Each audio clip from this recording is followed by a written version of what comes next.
Why should you be intoxicated, my son, with a forbidden woman and embrace the bosom of an adulteress?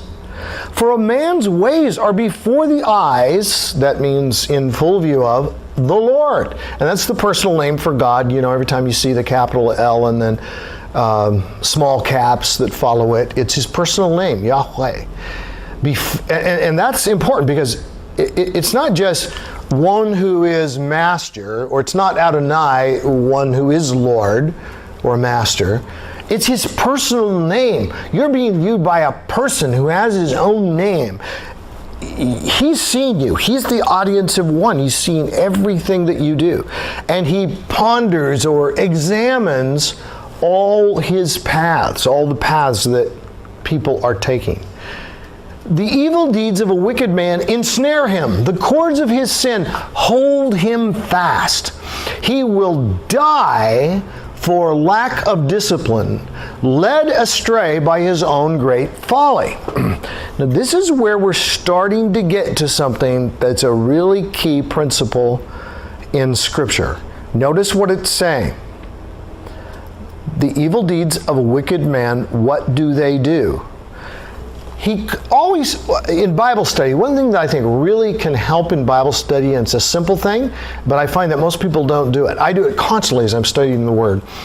I say to myself, what could the text have said that it did not say? What might I have expected it to say? Here, the evil deeds of a wicked man are offensive in the sight of God. Now, that would be a true statement, and there are other passages that would say something like that. Or, the evil deeds of a wicked man anger a holy God. But it's not talking right here about God.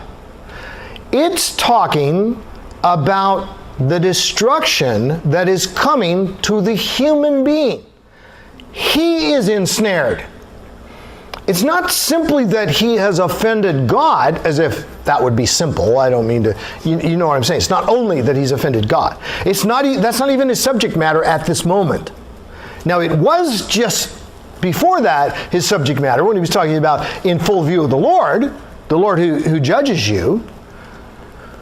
But now the cords of his sin hold him fast. Who is suffering for his sin? Him. He will die.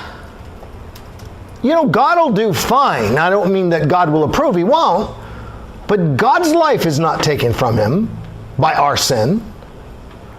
Our life is taken from us by our sin. He will die for lack of discipline, led astray. Who's led astray? The man himself, by his own great folly, foolishness, stupidity.